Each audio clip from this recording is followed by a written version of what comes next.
All right, folks, here at E3 2012, Caro and I just walked back from the Ubisoft booth where we played a bit of Rayman Legends, where I got a chance to play using the Wii U controller tablet, whereas you use the Pro controller? Yes. Yeah. And so we experienced the asymmetric gameplay of exactly. Rayman Legends, where you were playing as Murphy, the flying little froggy thing. Yeah. So, I mean, I thought that it showed so much potential. I had so much fun playing that game. It was a lot of terrific potential. I had fun. There are some question marks there, though. Sure. But let's start by talking about the gameplay. From your perspective, it was more traditional Rayman. It totally was.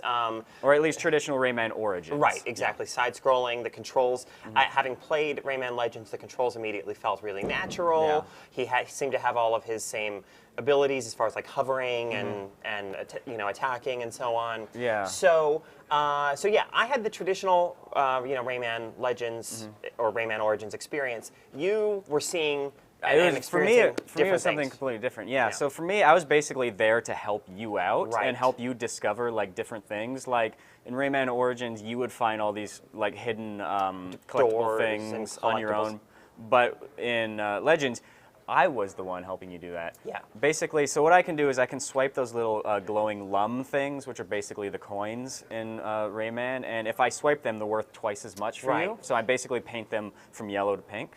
And I also do things like, there's like a carrot stuck in the ground, and I can pull it all the way up. Which then enables me to jump off of it to free a... You're trapped a little wizard friend. Right. Yeah, with a long nose. Yes.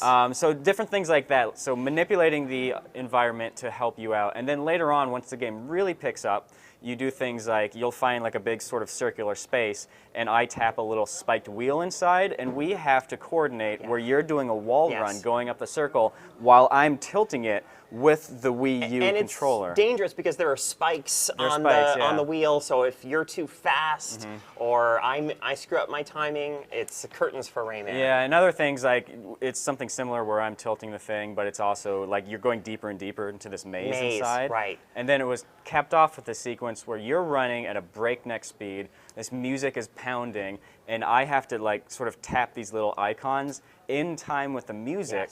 So I can tap them at any point I want, but if I tap them in time with the music, you get that many more lums. Okay.